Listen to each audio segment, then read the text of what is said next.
¿Cuál fue un momento en el que pensaste que alguien que conocías podría ser un verdadero psicópata? Esto no será algo loco ni aterrador, pero recuerdo el momento en que reconocí rasgos de sociopatía en mi ex. Nos sentamos en su cama por la noche y le pedí que me contara cosas sobre él, porque aunque salíamos no sabía nada de él. No podía dar una respuesta más allá de lo superficial en ningún tema emocional. Le miré a los ojos y vi vacío. Entendí por qué nunca podía leerlo emocionalmente ni captar ningún tipo de señal. Después de que terminamos y me dijo que no puede sentir emociones y lo mucho que le pesa. No lo entendí hasta mucho después. Antes de salir, recuerdo que me dijo, con una sonrisa, lo manipulador que es. Mentía constantemente sobre todo y tuvo 15 relaciones antes de mí, todas terminaban en un mes, sí, una señal de alerta obvia que ignoré. Pasaba de ser religioso a ateo mes por medio. Repetía ciclos una y otra vez. Todo el mundo lo conocía y a muchos les caía bien. Muy encantador. Tenía una personalidad coqueta. Amaba asumir riesgos sin motivo.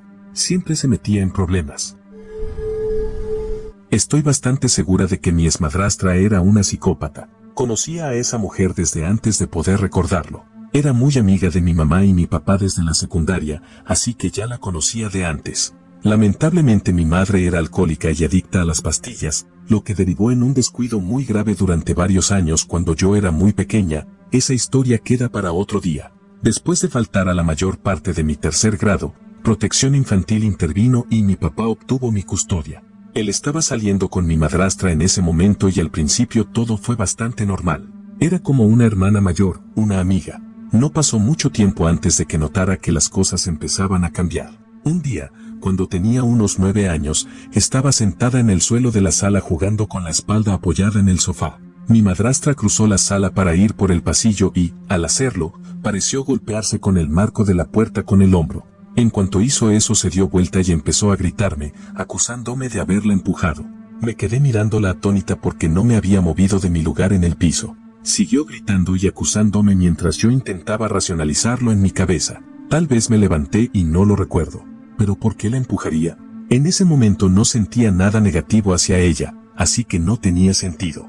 Pero ella era adulta y yo una niña, seguramente sabía de qué estaba hablando. Mi madrastra era una mujer alta y delgada con el cabello largo rubio dorado, lacio en todo su largo y con ese flequillo voluminoso de los años 80 arriba. Solía usar jeans de tiro alto y llevaba uñas largas, impecables y rojas que terminaron siendo un símbolo aterrador para mí en la adolescencia. Todo empeoró a medida que crecí.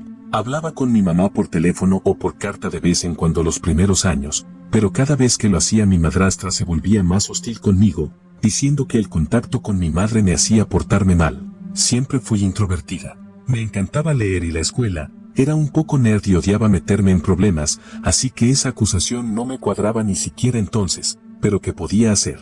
Al poco tiempo noté que mi madrastra buscaba cualquier oportunidad a solas conmigo para tratarme como quisiera. Rápidamente se volvió extremadamente rígida. Todas las mañanas me despertaba para ir a la escuela irrumpiendo en mi cuarto y arrancando con brusquedad las cobijas de mi cuerpo. Algunas mañanas incluso me agarraba los pies, clavaba sus uñas y me torcía los dedos. Tenía que seguir un horario estricto en las mañanas de escuela. Tenía que levantarme a las 6:15 de la mañana y a las 6:45 de la mañana estar sentada en el centro de la sala. Si no seguía ese horario al minuto, aplicaba castigo. Al darme el desayuno me agarraba las manos, me torcía 1 o 2 dedos fuera de su lugar, me acercaba y me hablaba entre dientes con una mirada de odio.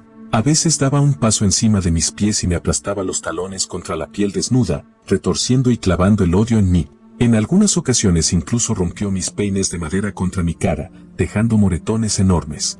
Cuando el daño era demasiado evidente intentaba ocultarme 1 o 2 días. A la mañana siguiente me despertaba con gentileza, fingiendo que estaba enferma y diciéndome que estaba demasiado mal para ir a la escuela, me apartaba el cabello y me decía que volviera a dormir. Ese trato se extendió a las tardes después de clase y evolucionó hacia otras conductas agresivas. Se aseguraba de ocultar cualquier signo de maltrato a mi padre, aunque algunas cosas sucedían frente a él. En la mesa me clavaba los dedos de los pies en la pierna y rascaba tan fuerte que me hacía daño. Incluso en la iglesia, poniendo lo que parecía una mano cariñosa en mi espalda, y luego me daba un pellizco muy doloroso y profundo que dejaba moretones enormes que nadie más vería. Tenía 1 hora y media cada día después de la escuela para hacer la tarea.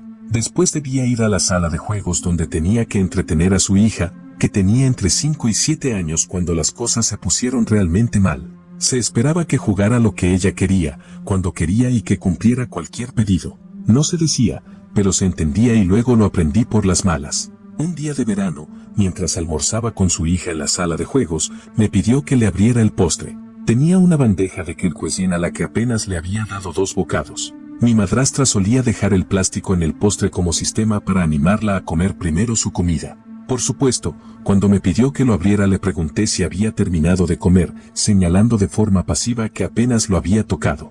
Tenía unos 14 años y me parecía algo razonable para una especie de hermana mayor. Como no le di lo que quería, se levantó indignada para acusarme con su madre, como hacen la mayoría de los niños de 6 años. Mi madrastra se enfureció de inmediato y vino por el pasillo hacia mí.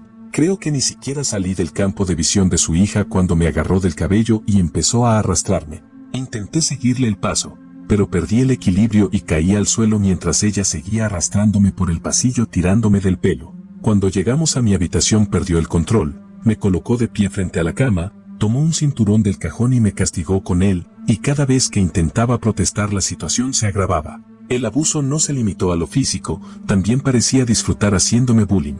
Eso no le preocupaba tanto ocultarlo a mi padre porque lo hacía pasar por algo ligero y en broma cuando él estaba presente. Una noche, cenando en uno de nuestros restaurantes habituales, empezó a patearme por debajo de la mesa, lanzándome miradas horribles. Después de unos minutos habló: «Masticas como una vaca. ¿Por qué no puedes masticar bien?». Mi papá se rió, pensando que era en broma, pero al bajar la mirada a su plato otra vez, su mirada de muerte con la mandíbula apretada y los dientes apretados, me dijo otra cosa. Eso se convirtió en un nuevo blanco de su abuso. Lo repitió cuando notó que pisaba hacia adentro con mis pantuflas. Un día, por la forma en que caminaba, me hizo perder el equilibrio y caer al piso, y luego me lastimó la espalda hasta dejarme sin aire. Esa se volvió mi vida diaria. Alzar la voz parecía ridículo porque todos esos castigos se sentían absurdos. No se lo conté a nadie por mucho tiempo, pero al crecer la gente a mi alrededor se volvió más perceptiva. En la secundaria, la escuela citó a mi papá y a mi madrastra para interrogarlos. 2 maestros sospechaban mucho de mis moretones todo el tiempo. Mi madrastra montó un acto, llorando y haciéndose la víctima y sorprendida de que pensaran que podía lastimar a una niña. Después de ese año cambié de escuela. Todo se puso peor cuando entré a la preparatoria, porque parecía sentirse intimidada por mi edad y mi madurez. Los amigos varones estaban prohibidos y mis curvas debían ocultarse con ropa muy desfavorecedora. No me molestaba tanto porque tenía poco interés en los chicos o en mostrar mi femineidad. Después del maltrato con el cinturón, la cuñada de mi madrastra me vio la espalda y llamó a mi papá al trabajo, lo insultó y amenazó con denunciarlo. Empecé a ir a su casa los fines de semana. A partir de ahí me volví más valiente y tuve menos miedo. Cuando vi que la gente reaccionaba a lo poco que veían del comportamiento de mi madrastra, supe que estaba en lo correcto al defenderme. Empecé a hacerlo de forma sutil. Llevé joyas y maquillaje a la escuela y empecé a darme espacio para expresarme. Una mañana, yendo 1 o 2 minutos tarde al desayuno, mi madrastra entró a la cocina furiosa. Preguntó por qué no estaba terminando de alistarme. Antes de que pudiera darme vuelta después de enjuagar los platos, ya estaba hurgando en el cajón de utensilios y sacó un tenedor. Me acorraló contra la encimera presionándome el tenedor en la garganta. No recuerdo qué me dijo en esos momentos, pero recuerdo su aliento caliente en el oído, siseando entre dientes. Y recuerdo el frío de las puntas metálicas en mi cuello. Tenía 16 años. Mi último día allí fue el día de campo de mi penúltimo año. Decidí usar un conjunto lindo que me había comprado su cuñada para los días casuales. Era una camiseta a rayas de mangas cortas, cortada de manera femenina para mi figura, con bermudas largas a juego. Sabía que no le iba a gustar, pero también sabía que era completamente apropiado para una chica de mi edad, incluso muy conservador comparado con mis compañeras. Me vio cuando caminaba por el pasillo hacia mi habitación y vi la rabia llenarla. Vino hacia mí con las uñas por delante, me agarró los brazos y me las clavó. Ahí fue cuando rompí y me defendí, la empujé contra la pared. La rabia me invadió y fui a la sala a tomar el teléfono. Si me vuelves a tocar voy a llamar a la policía. Se puso pálida, y de pronto ya no tenía miedo por mí. No pude contenerme y me reí. ¿Tienes miedo?, dije de pronto, como si se me encendiera una luz. Su cara se vació mientras caminaba hacia mí. Si tengo que hacer que tu papá elija entre tú y yo, no vas a ser tú, dijo con frialdad. Ignoré esa frase. Sabía que era un delirio pensar algo así. Fui a mi cuarto y guardé mis pertenencias en una bolsa. No me detuvo, pero se aseguró de decirme que si me iba no sería bienvenida de vuelta. Terminé pasando ese verano en Florida con la cuñada de mi madrastra y me mudé con mi abuela los años siguientes. Solo la volví a ver una vez en mis veintitantos. Había dejado a mi papá para irse con el hombre con el que le había sido infiel. Hablamos brevemente por Facebook el año siguiente y la confronté por lo que nos hizo pasar a mi papá y a mí. Su respuesta fue: lamento si alguna vez te sentiste no amada. Estaba muy estresada y tú eras bastante rebelde. Esto me pasó en la secundaria. Estaba en el equipo de baile y era después de clase. Iba caminando hacia un grupo de amigas para estirar antes de la práctica. No me di cuenta de que había dejado mis sandalias afuera. Mientras estirábamos, una chica que estaba un grado arriba del mío se acercó por detrás y empezó a golpearme suavemente la espalda, los costados y la cabeza con una de las sandalias. Al principio lo ignoré porque esta chica en particular no estaba en su plena capacidad mental, dicho con cuidado. No estoy segura de cómo expresarlo correctamente y pido disculpas si uso una terminología equivocada. De todos modos, empezó a pegarme más fuerte con la sandalia y me aparecieron marcas rojas.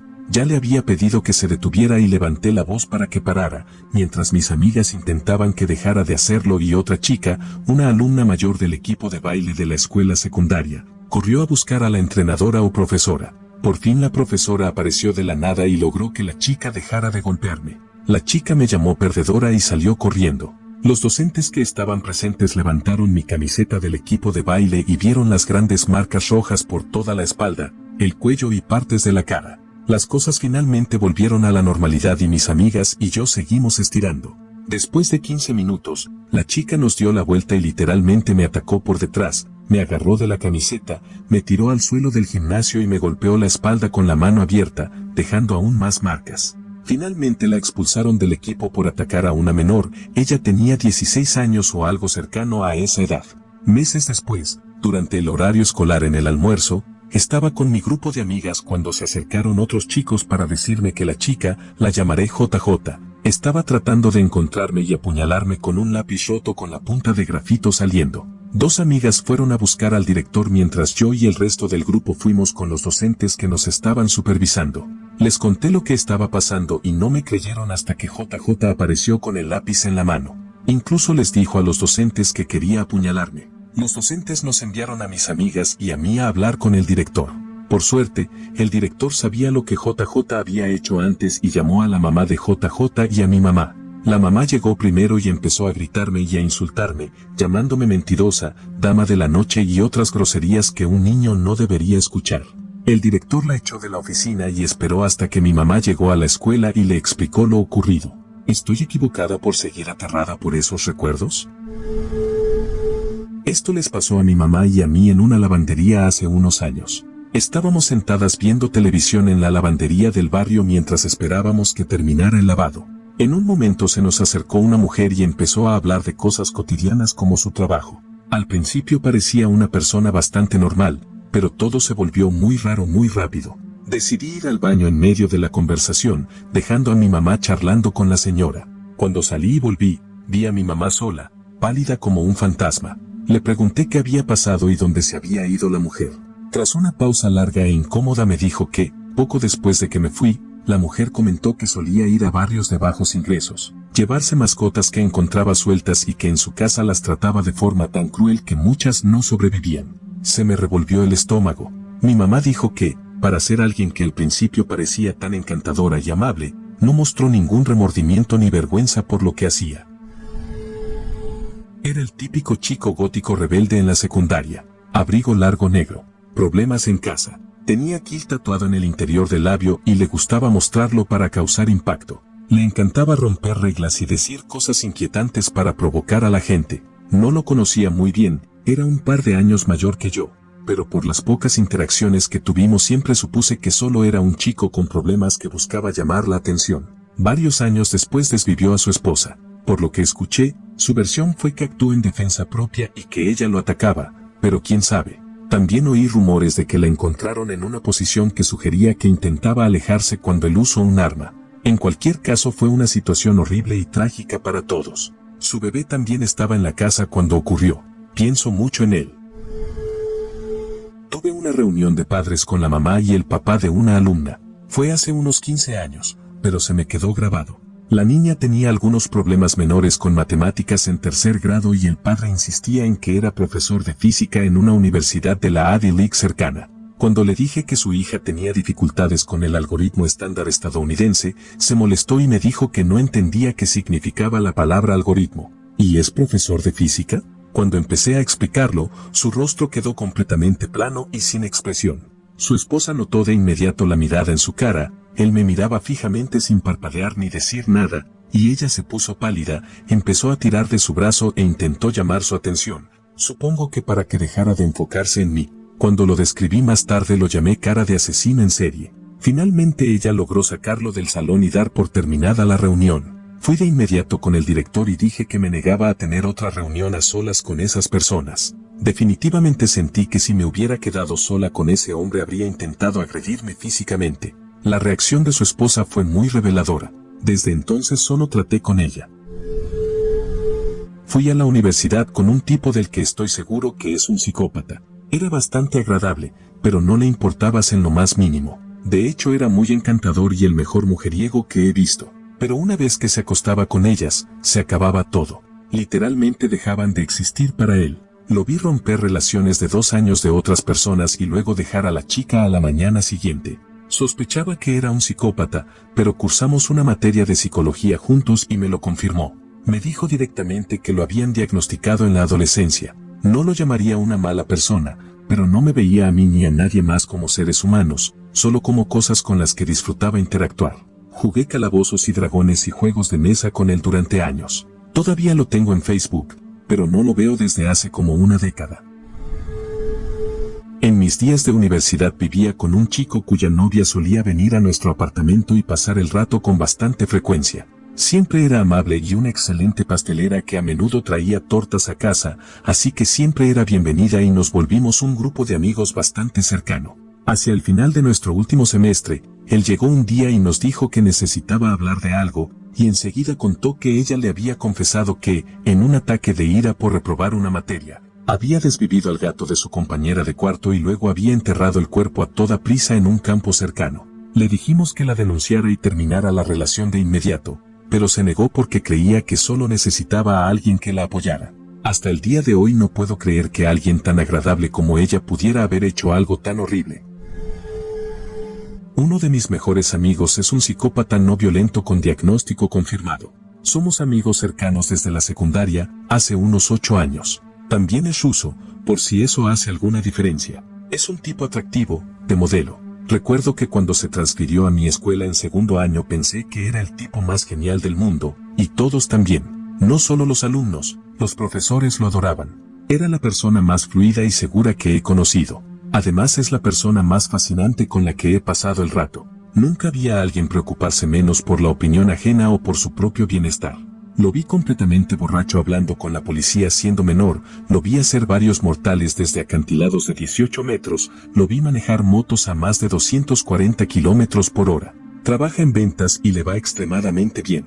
Nunca me dice cuánto, pero sé que gana muy por encima de 6 cifras al año. Puede llevarse bien con cualquiera. Si tuviera que ir a un lugar al que no quiero ir o no quiero interactuar con gente, lo llevaría porque es muy hábil. Puede convencerte de hacer o deshacer cualquier cosa. Puede hacer que te quedes hasta las 3 de la mañana tomando entre semana cuando al día siguiente trabajas. No es un mal tipo, solo es completamente incapaz de sentir emociones y, de algún modo, me gusta eso. Puedes decirle lo que sea y sabes que no se va a molestar. Me enteré de que era psicópata hace como 1 año y medio y desde entonces observo su conducta cada vez que salimos. Es fascinante ver cuánto le da igual la opinión de los demás. No es grosero ni ofensivo, simplemente hace caso omiso de lo que la gente dice. Sé que todo lo que dice y hace es para adaptarse a quien tiene delante, porque lo he agarrado desprevenido algunas veces. Pero es extremadamente bueno en convertirse en tu mejor amigo en 5 minutos. Sigue siendo uno de mis mejores amigos y cada vez que salgo con él es una aventura. Está saliendo con una amiga mía y sé que no le haría daño ni a una mosca, pero si lo hiciera, sé que no sentiría nada. Cuando estaba en mi penúltimo año de secundaria era muy buena amiga de un chico al que llamaremos Nigel, obviamente no es su nombre real. Nigel era muy carismático, siempre hacía chistes, era súper divertido y, en general, parecía un buen tipo. Nada me había hecho pensar lo contrario hasta que una tarde salí de la escuela 2 horas antes, estaba tomando clases universitarias así que mis días eran más cortos, y Nigel me estaba esperando cerca del auto. Éramos buenos amigos, así que cuando me pidió que lo llevara a su casa acepté sin pensarlo. Mientras lo llevaba me preguntó si podíamos pasar por una tienda cerca de su casa. Pensé que no era gran cosa, no estaba lejos, pero al llegar al estacionamiento me pidió que en lugar de eso fuéramos al parque detrás de la tienda a pasar un rato. En ese punto yo estaba más que nada confundida, todos esos lugares estaban a una manzana de su casa, si quería ir, ¿por qué necesitaba que lo llevara? Aún así acepté llevarlo al parque y le dije que después tenía que volver a casa para prepararme para el trabajo. Estuvo de acuerdo, entramos al parque y empezó a indicarme a dónde quería que lo dejara. Ese parque es bastante grande y se conoce sobre todo por sus senderos para caminar y andar en bicicleta, más de la mitad es bosque denso. Nigel me iba guiando hacia la zona más apartada a la que se puede llegar en auto y para entonces yo ya empezaba a preocuparme. Nada bueno pasa en un lugar aislado en medio del bosque. Cuando llegamos al final del camino intentó convencerme de dar un paseo corto con él, se puso encantador a más no poder y yo estaba a segundos de ir cuando pasó lo más extraño. La puerta del acompañante, donde iba Nigel, se abrió de golpe y parecía que alguien o algo lo había arrancado físicamente del auto y cerró la puerta detrás de él. Nigel empezó a gritar y a golpear la puerta para que lo dejara subir, pero puse marcha atrás y salí de ahí a toda velocidad.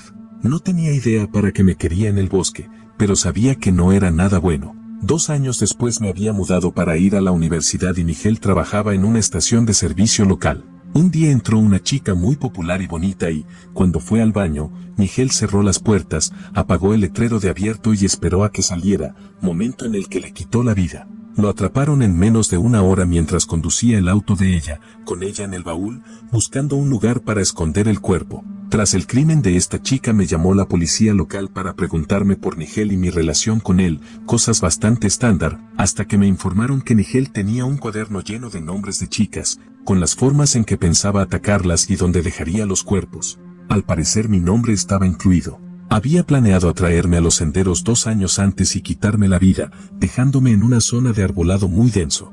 Así que sí, básicamente no tenía idea hasta que le quitó la vida a otra chica y jamás habría imaginado que mi amigo fuera capaz de planear y tratar de ejecutar algo tan horrible.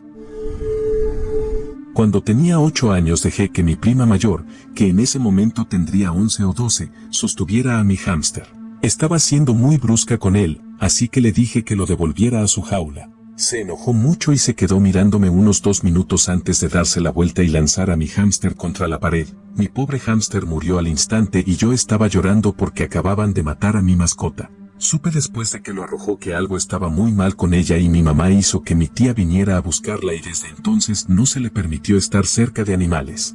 Han pasado casi 4 años desde la última vez que hablé con ella, pero al parecer se mete en peleas casi todas las semanas y golpeó a alguien tan fuerte que tuvo que ir a la sala de emergencias. Está en terapia y pasó tiempo en un centro de detención juvenil. Todos mis otros primos le tienen miedo y muchos de nosotros pensamos que eventualmente va a desvivir a alguien. Honestamente creo que el mejor lugar para ella sería un hospital de salud mental. Trabajé con una compañera en una tienda con licencia de Starbucks dentro de un supermercado, así que éramos empleados del supermercado que preparábamos bebidas de Starbucks. A los pocos días de trabajar con ella me contó que había acechado, acosado y amenazado a su mejor amiga de más de 1 década porque no estaba siendo una buena barista, supongo que era algo perezosa. Le tomó fotos al auto, la subió a internet, alentó a otras personas a acosarla e hizo que esta mujer temiera por su vida. Ella fue a recursos humanos para denunciar a mi compañera, pero como todo ocurrió fuera del trabajo no pudieron hacer nada. Mi compañera se felicitaba por ser tan inteligente porque no podía meterse en problemas laborales por eso. Luego presumió abiertamente que cada vez que un cliente pedía un espresso descafeinado y no tenía modales perfectos, le servía espresso normal. Varios compañeros, incluyéndome, nos quedamos impactados. Le preguntamos si se daba cuenta de que darle cafeína a alguien con ciertos problemas de salud podría enfermarlo gravemente o incluso provocar su muerte y solo sonrió y dijo que lo sabía. Soy ex profesora de secundaria y fue un estudiante que tuve. Asistía a clase y aprobó durante el primer semestre y nunca me amenazó explícitamente, así que no había nada que pudiera hacer, pero en el segundo semestre casi no asistió y tenía una calificación muy baja. Cuando superó el límite de inasistencias permitido por la política de la escuela, quedó habilitado para ser dado de baja de forma administrativa y así lo hice. Cuando se lo notificaron, vino a mi aula después del horario escolar, me gritó y esta vez sí me amenazó explícitamente. Después de lograr milagrosamente que saliera del aula, fui temblando y llorando a ver a la jefa de mi departamento y fuimos directo a la oficina del director. Le prohibieron la entrada a todo el edificio donde estaba mi aula y no se le permitió tener ningún contacto conmigo. Además, mantenía las puertas cerradas con llave fuera del horario de la primera y la última campana y durante el almuerzo, porque sabía que si tenía la oportunidad ignoraría las reglas y volvería. Nunca entenderé por qué no lo expulsaron. De vez en cuando me lo cruzaba en otra zona del campus y se le dibujaba una sonrisa realmente maligna mientras decía hola señorita, mi nombre, que yo siempre ignoraba y seguía caminando. Me aterrorizaba y él lo sabía. Pasaron algunos años, ya vivía en otra ciudad. Estaba en la casa de mis padres cuando vi en las noticias que había ocurrido un tiroteo en un supermercado cerca de la escuela secundaria en la que había enseñado. Sin dudarlo dije probablemente fue él. Al final detuvieron y condenaron a otra persona, así que este chico ahora adulto podría seguir ahí afuera haciendo quién sabe qué a quién. Nunca creí en el mal hasta que tuve a ese estudiante, pero ahora sé sin duda que el mal verdadero existe en este mundo. Fue en la secundaria, con el grupo de cursos avanzados. Yo era el solitario de la clase, como el resto de nosotros. Mis compañeros eran amables conmigo, pero no tenía muchos amigos y probablemente olía mal. A mí me funcionaba, sin quejas. Vivía en mi propio mundo. Este chico, Brandon, era la gran figura del campus, un genio y una superestrella social. Se acostaba con la chica más atractiva del último año y ella lo adoraba. Todos querían estar cerca de él. Daba consejos de tarea como si fueran caramelos. Me toleraba, nunca fue cruel, pero no éramos amigos. Solo compartíamos clases. Era el último día de escuela y estábamos firmando anuarios. Yo no tenía uno, pero firmaba los que me ponían en las manos. El anuario de Brandon terminó en mi escritorio y escribí alguna tontería en las últimas páginas. Brandon se giró y me pidió amablemente que se lo devolviera. Claro, se lo entregué. Presta atención, aquí es donde se pone interesante. Debo haber sostenido el libro una fracción de segundo de más, porque los ojos de Brandon cambiaron. En un instante pasaron de un interés tranquilo a algo temible. Un destello ardiente, una mezcla de sorpresa, ira, desdén y odio absoluto. Eran ojos de diablo. En ese instante sentí que había provocado la ira de un rey terrible, como si pudiera ser aniquilado y borrado de la historia por atreverme a desafiarlo. Luego volvió a la normalidad y empezó a charlar con otro chico como si nada. Nunca olvidaré la forma en que me miró. En ese momento se le cayó la máscara. Vi algo que nunca estaba destinado a ver. No creo que supiera que lo noté, pero yo lo sé. Esta es la primera vez que puedo sacar esto de mi pecho. Que Dios proteja a cualquiera que no camine con cuidado cerca de ese chico.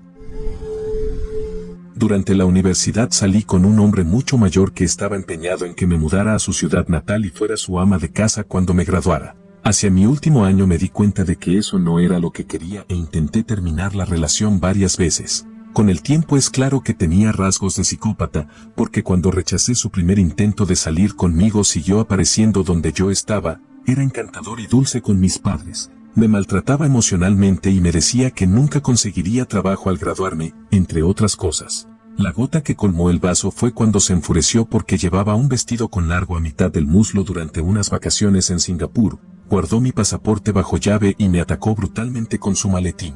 Es un recuerdo bastante traumático y he bloqueado gran parte de lo ocurrido. Me hice la tonta, dije que estaba equivocada y esperé a que se durmiera antes de encontrar mi pasaporte y literalmente huir con mi cartera. Nunca estuve tan agradecida de un aeropuerto abierto las 24 horas, recuerdo que me derrumbé en llanto después de pasar el control migratorio y me quedé sollozando. Nunca me tomé el trabajo de mirar atrás ni de ver qué estaba haciendo, pero pasó el mes siguiente llamándome a mí y a mis padres para intentar hacer creer que yo estaba exagerando y que me había vuelto loca. Tenía una amiga que me trataba como si fuera su novio, siempre preguntándome a dónde y con quién iba. Muchas veces lloraba porque no pasaba tiempo con ella sino con otros. Un día dije basta y terminé esa amistad tóxica. Después de todo eso fue con nuestra amiga Marre y le dijo que necesitaba su teléfono para escribirme. Marre siempre era amable y cordial, así que cuando ella me preguntó por qué estaba tan molesta con esa amiga le dije la verdad. Luego sonó el teléfono y cuando contesté era mi amiga tóxica, entre risitas, diciendo siempre fui yo, arruinaste nuestra amistad. ¿Por qué? Yo siempre fui tan buena contigo. Te perdono que hablaras a mis espaldas de mí. Nuestra amistad es tan genial. Sé que nunca la vas a terminar. 2 días después fingió ser otra amiga. Les decía a todos nuestros amigos que no entendía por qué yo era tan dura. Inventaba mentiras sobre mí, me chantajeaba, venía a mi casa fingiendo que no había pasado nada. Cuando me cansé de todo eso simplemente le dije que tenía novio y que a él no le caía bien, así que no volvería a hablar con ella. Fue una tontería pero funcionó. Al año o 2 me escribió diciendo que había cambiado y que me extrañaba. Yo respondí nunca más y eso fue todo.